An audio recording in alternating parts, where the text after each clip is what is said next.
कल अपन ने शुरुआत करी थी बेलबेंट निक्षेप के बारे में, और निक्षेप के संबंध में जो एसेंशियल फीचर्स है उसके बारे में मैंने खुलासा किया था। मैंने आपको बताया कि निक्षेप का जो अनुबंध है वो मूलतः किसी विशेष प्रयोजन के लिए, अस्थायी उद्देश्य के लिए इसका उपयोग किया जाता है। इसमें स्वामित्व का हस्तांतरण नहीं होता है, ये ध्यान रखने वाली बात है। आज मैं आपको ये बताऊंगा कि निक्षेप के अनुबंध में दो पक्षकार होते हैं, निक्षेपी और निक्षेप ग्रहीता, which is known by the Bailey and Wheeler। उनके क्या अधिकार और कर्तव्य हैं, तो मैं साइमल्टेनियसली सेक्शन वाइज में बात करूंगा, जिसमें दोनों के अधिकार और कर्तव्य एक साथ, एक मुश्त, फिर as per the requirement of the question you can explain it as per your conveniences.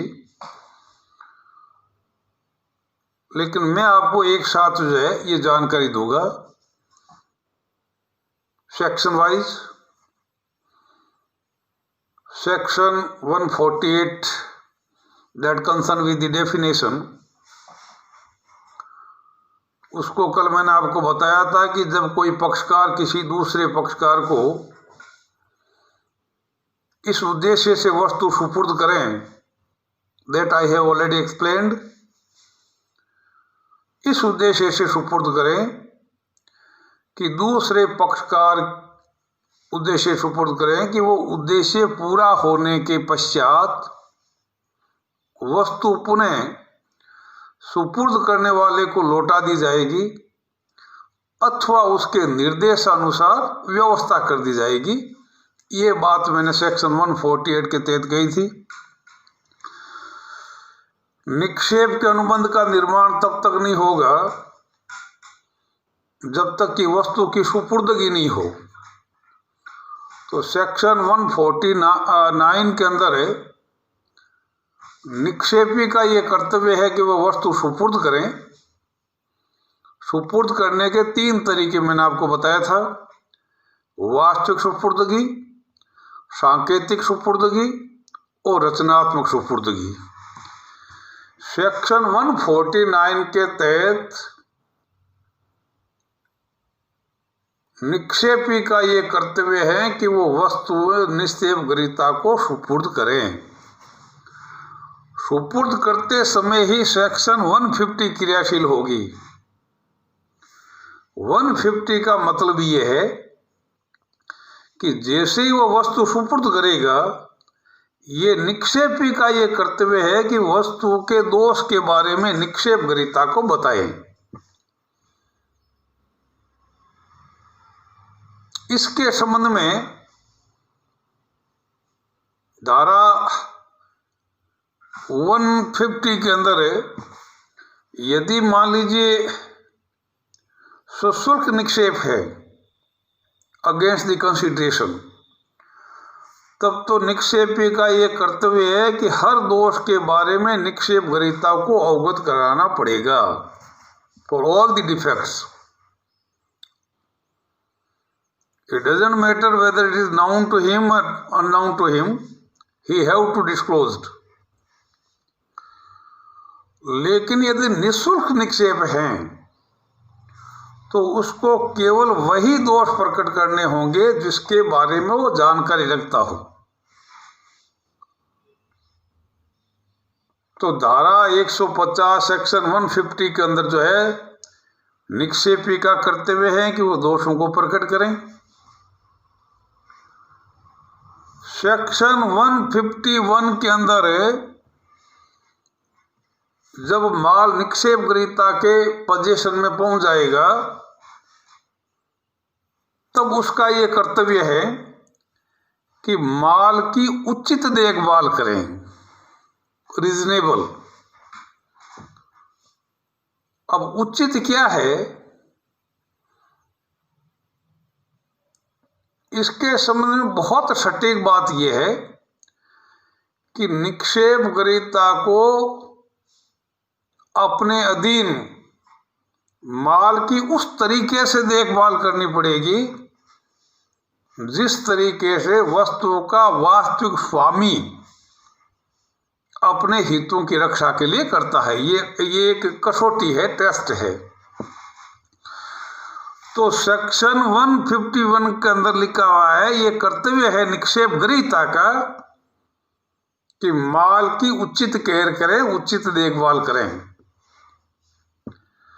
अगर मान लीजिए धारा 151 की अनुपालना नहीं हो रही है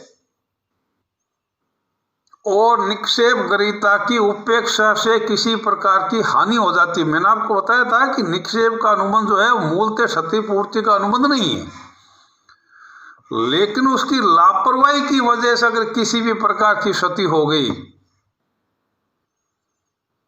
तो निक्षेप ग्रहीता का कर्तव्य है कि उस क्षति की पूर्ति करनी पड़ेगी।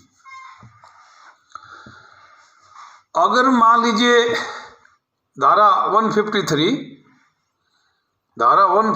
के अंदर तो है कि निक्षेप ग्रहीता की उपेक्षा से हुई हानि की पूर्ति करना। अगर वो लापरवाही बरती है तो उसका ये कर्तव्य है कि उसकी पूर्ति करें, उसका अधिकार है कि वो क्षति की राशि प्राप्त करें। धारा 153 कह रही है कि शर्तों के विरुद्ध कार्य, प्रयोजन तो था कोई दूसरा और उपयोग कर लिया कोई दूसरा, तो धारा 153 क्रियाशील होगी। शर्तों के विपरीत कार्य करने पर निक्षेपी का ये कर्तव्य है, अधिकार है कि वो अनुबंध को समाप्त कर सकता है। निक्षेप अनुबंध को समाप्त कर सकता है जैसे उसको जानकारी मिली कि निक्षेप ग्रहीता शर्तों के विपरीत कार्य कर रहा है, तो धारा 153 क्रियाशील होगी और उसके तहत वो निक्षेप अनुबंध को समाप्त कर सकता है।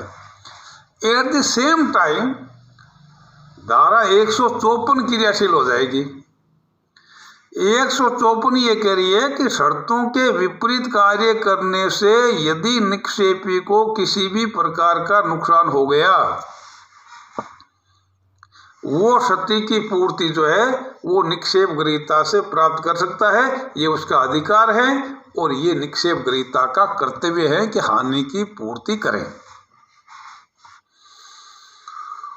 जो माल निक्षेपित माल है, निक्षेप ग्रहीता का ये कर्तव्य है कि उस माल को अपने माल में नहीं मिलाएं, मिक्सिंग नहीं करें, अपने माल में नहीं मिलाएं।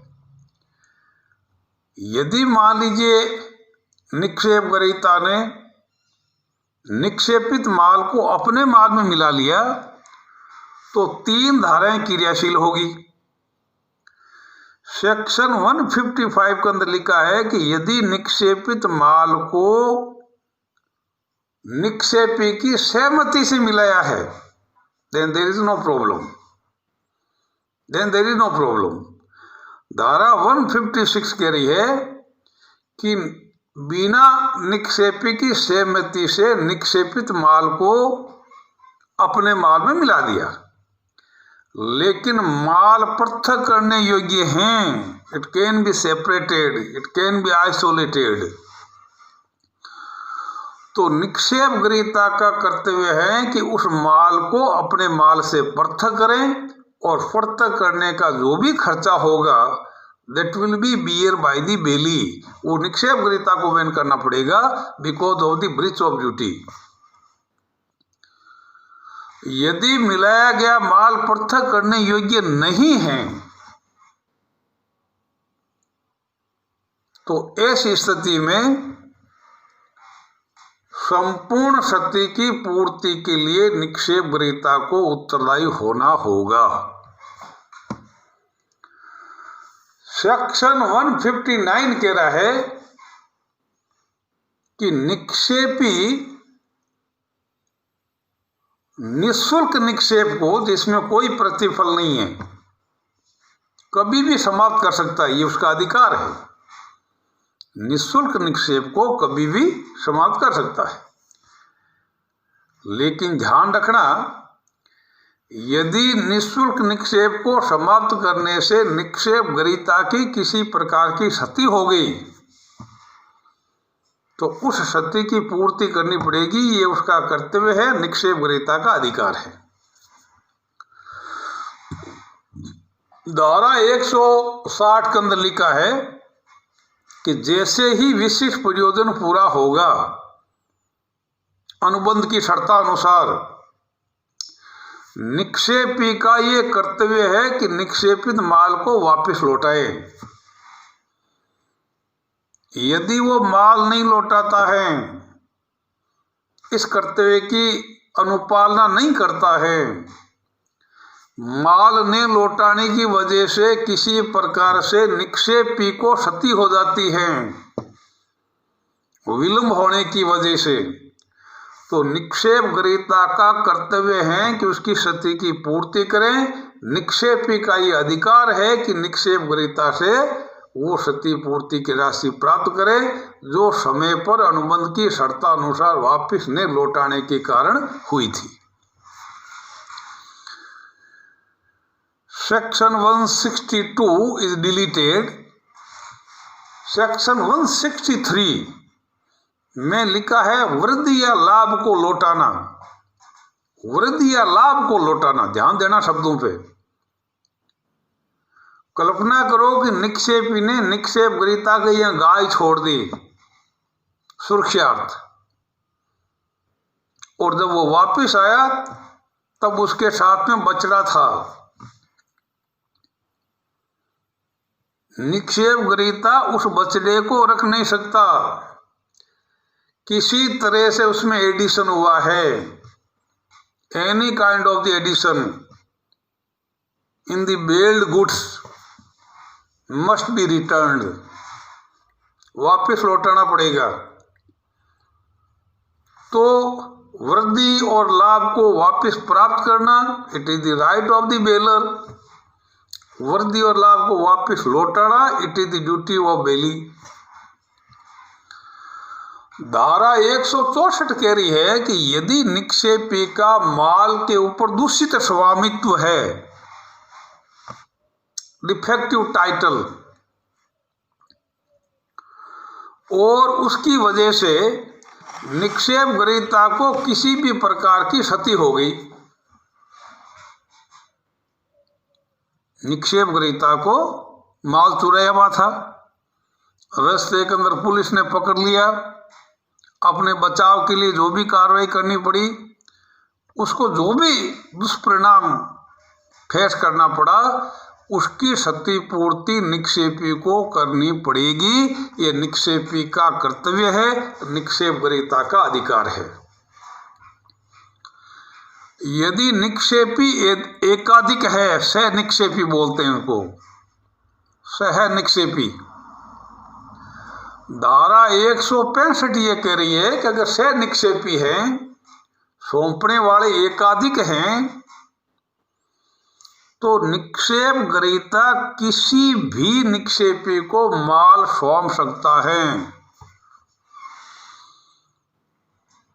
धारा 166 ये कह रही है कि यदि निक्षेपी का माल पर दूषित स्वामित्व है, लेकिन सद्विश्वास के साथ में बिना इस जानकारी के माल वापस निक्षेपी को लौटा दिया, तो वास्तविक स्वामी किसी तरह का अन्य क्लेम निक्षेप ग्रहीता के विरुद्ध नहीं कर सकता। लेकिन धारा 167 ये कह रही है कि यदि निक्षेप ग्रहीता को निक्षेपी के दूषित स्वामित्व के संबंध में जानकारी हो गई,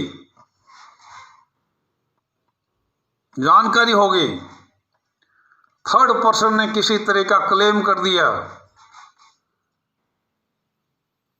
कि third person is the real owner of the possessed goods, bailed goods, तो धारा 167 कह रही है कि जब तक दूषित स्वामित्व का निर्धारण नहीं हो जाता, वास्तविक स्वामी को सुनिश्चित नहीं कर दिया जाता, तब तक निक्षेप ग्रहीता उस माल को अपने पास में रोक सकता है। सेक्शन 117 के अंदर लिखा है लीन, ग्रहणाधिकार, माल को रोके रखने का अधिकार। यदि निक्षेप ग्रहीता ने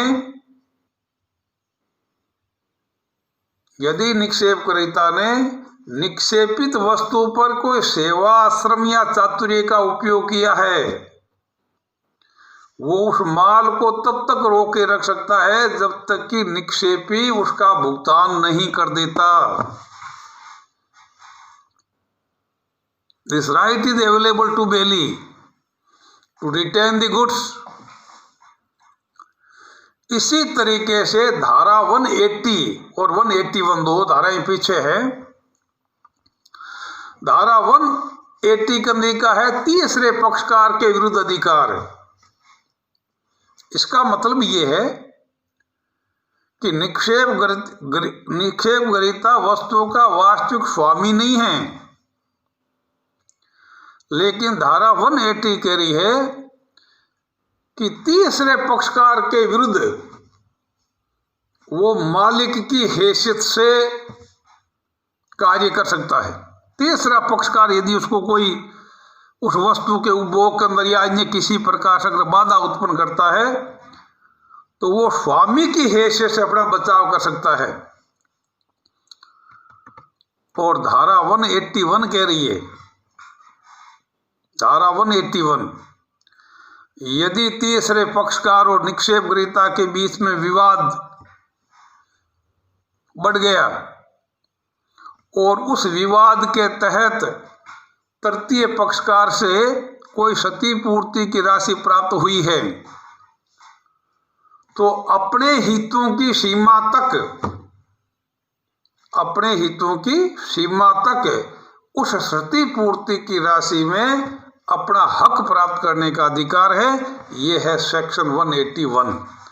मैंने ये जो धाराएं बताई है, ये एक कलेक्टिव रूप में आपको बताई है, जिसमें किसी एक पक्षकार का अधिकार है तो दूसरे का कर्तव्य है, दूसरे का कर्तव्य है तो उसका अधिकार है।